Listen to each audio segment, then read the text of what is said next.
کی صنعت جو ہے نا کہ یہ بہت اچھی ادارہ ہے، یہ بڑا اچھا کام کرتا ہے، بڑا ٹرانسپیرنٹ ہوتا ہے، یہی موصوف دیتے تھے جو دوسروں کو چور کہتے تھے. وہ ویڈیوز آپ نے دیکھی ہوں گی. 18 کے بعد 22 کی کہانی، یہ چارٹ ضرور دکھائیں، اس کو قریب کر کے دکھائیں یا اسکرین نہیں ورنہ میں آپ کو ضرور دکھاتی کہ یہ 18 سے 22 کی کہانی. جب اوپر عمران خان صاحب کی حکومت تھی، وہی نظام جو 13 سے 18 تک پرسیپشن انڈیکس 140 سے 117 پر چلی جاتی ہے. اس ڈیولپمنٹ کے باوجود اور وہ 18 سے 22 میں 117 سے واپس 140 کے اوپر چلا جاتا ہے پرسیپشن انڈیکس، جو 2013 کے اندر ہمیں پاکستان ملا تھا. ہم صاف کرتے ہیں، کرپشن سے پاک کرتے ہیں، ڈیولپمنٹ کرتے ہیں، مہنگائی کم کرتے ہیں، لوڈ شیڈنگ کم کرتے ہیں، ترقی لاتے ہیں، موٹر ویز بناتے ہیں، اورنج ٹرینز بناتے ہیں، میٹروز بناتے ہیں. یہ دوبارہ سے گند ڈالتے ہیں، کرپشن کا گند ڈالا، ملک کو مہنگا کیا، بے روزگار کیا، منصوبے بند ہو گئے، ایک اینٹ نہیں لگی، کوئی سکول نہیں بنا، کوئی ہسپتال نہیں بنی. کوئی موٹر وے دکھا دیں، کوئی ہسپتال دکھا دیں، کوئی پروجیکٹ دکھا دیں جو 18 سے 22 تک انہوں نے اینٹ لگائی ہو. لیکن گوگی پنکی اکنامک کوریڈور ضرور چائنا پاکستان اکنامک کوریڈور میں تبدیل ہوا.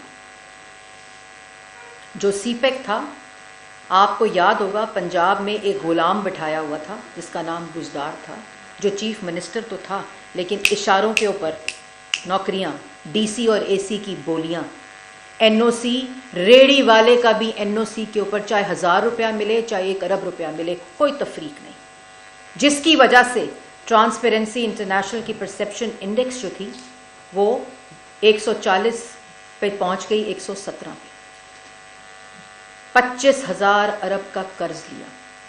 خیبر پختونخوا میں حکومت تھی، وہاں 900 ارب کا قرض لیا. بی آر ٹی میں کھا گئے، بلین ٹری سونامی میں کھا گئے، وہ کووڈ فنڈ کا جواب نہیں دے سکے. جو منصوبہ اٹھاؤ کرپشن سے اٹا ہوا تھا، کدھر گیا وہ 900 بلین؟ کہاں گیا وہ 25,000 ارب؟ اس لیے یہ انڈیکس. اور دوسری طرف چور جو تھے وہ شور مچا رہے تھے شہباز شریف صاحب پہ اور نواز شریف صاحب پہ، پوری پرسیپشن بنائی کہ ان کو چور کہو. چور اصل میں خود تھے، انٹرنیشنل صنعت یافتہ چور تھے.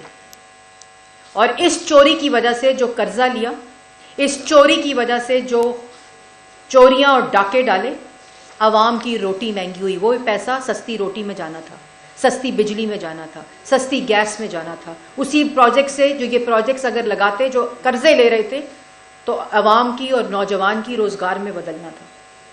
اور اب کہا جی شہباز شریف، ڈیلی میل کو بلایا گیا. ان کو اتنا خوف خدا نہیں تھا، ڈیلی میل کو بلا کر، اس صحافی ڈیوڈ روز کو بلا کر کہ ڈفڈ میں شہباز شریف صاحب پیسہ کھا گئے ایجوکیشن کا. یو کے کی ہائی کمیشن نے، ڈفڈ نے سنڈے کے دن کہا کہ اس سے زیادہ ٹرانسپیرنٹ منصوبے کبھی لگے نہیں جو شہباز شریف کی گورنمنٹ میں لگے.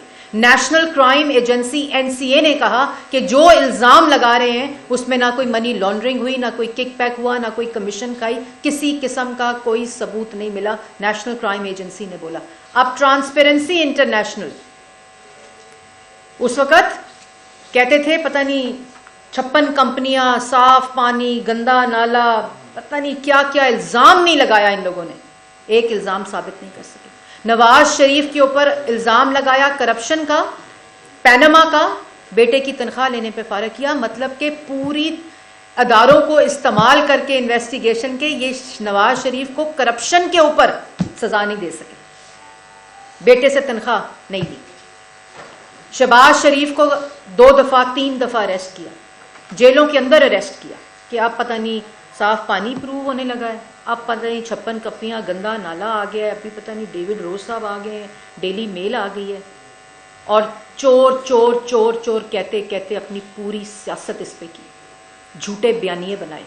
اور جب ووٹ آف نو کانفیڈنس میں چور ٹولے کو، یہ پورا مافیا تھا، یہ منظم طریقے سے کرپشن کرتا تھا. اسی نظام کو انہوں نے آرگنائز طریقے سے استعمال کر کے چوریاں اور کرپشن کی، سب کو ساتھ ملاتے تھے.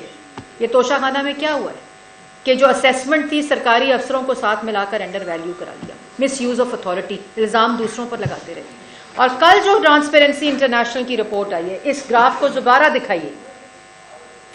جب 2022 کے اندر ووٹ آف نو کانفیڈنس آیا، 16 ماہ کی حکومت شہباز شریف صاحب کی، 16 ماہ کی حکومت، جس میں دوبارہ رکے ہوئے پروجیکٹس چلے، دوبارہ وہی سڑکوں کے منصوبے شروع ہوئے، بجلی کے منصوبے شروع ہوئے، آئل کی پروکیورمنٹ ہوئی.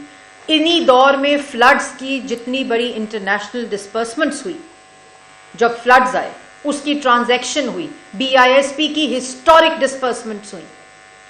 13 جماعتوں کی PDM، اور ان میں سے وہ جماعتیں بھی جو کہ ان کے ساتھ تھیں، لیکن اوپر بندہ جو تھا اس نے کرپشن کو کنٹرول کیا ہوا تھا، اس نے گورننس ٹھیک کی ہوئی تھی. اوپر بیٹھا شخص پاکستان کی عوام کے پیسے کو امانت سمجھ کر استعمال کر رہا تھا. تو یہی ٹرانسپیرنسی انٹرنیشنل کی رپورٹ یہ کہتی ہے کہ جب 22 سے کے بعد PDM کی حکومت تھی، وزیر اعظم شہباز شریف صاحب تھے، اس وقت جو پرسیپشن انڈیکس ہے وہ 140 سے 133 پر چلا گیا.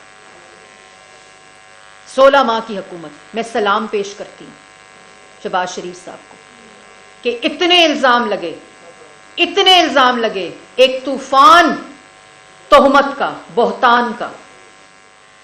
کیا بات ثابت ہوتی ہے؟ ثابت یہ ہوتی ہے کہ جب نواز شریف، شہباز شریف، پاکستان مسلم لیگ نون کے پاس پاکستان کی عوام کی امانت آتی ہے، تو اس وقت پاکستان میں کرپشن کی پرسیپشن اور چوری کم ہوتی ہے، اور اس نظام کو دوبارہ سے ہم صاف کرتے ہیں جو یہ گند پھیلا کر جاتے ہیں. جب پاکستان مسلم لیگ نون کی حکومت آتی ہے، یہ آپ کے سامنے ثبوت ہے. یہ آپ کے سامنے ثبوت ہے کہ وہ گراف کس طرح کرپشن کا نیچے جاتا ہے، اس کے بعد وہ دوبارہ اوپر ہوتا ہے، اور پھر صرف 16 ماہ میں 140 سے 133 ہو جاتا ہے. منصوبے دوبارہ چلتے ہیں، دوبارہ بنتے ہیں. یہ مافیا 4 سال، چینی مافیا، آٹا mafia, gas mafia, oil mafia, Gogi, Pinky, Buzdar, Imran Khan. یہ عمران خان تو بڑا صاف ہے، باقی سارے چور ہیں. یہ ثابت ہوتا ہے کہ اوپر بیٹھا ہوا شخص اگر سچا ہو اور چوری کو روکنے کی نیت رکھتا ہو، کرپشن نہ کرنے دیتا ہو، تو پھر پرسیپشن انڈیکس بھی بہتر ہوتے ہیں. تب کرپشن بھی کم ہوتی ہے، چوری بھی کم ہوتی ہے. لیکن جس وقت اوپر سے نیچے تک آرگنائز منظم طریقے سے کرپشن ہو رہی ہوتی ہے، نظام کو استعمال کیا جاتا ہے، نظام کو ایکسپلوئٹ کیا جاتا ہے، نظام کو مینیپولیٹ کیا جاتا ہے، اس وقت ملک میں چور بازاری ہوتی ہے. توشہ خانہ لوٹ گئے، اور پھر جب جواب مانگو ججوں کو گالیاں دیتے ہیں، رینجرز کے سر پھاڑتے ہیں.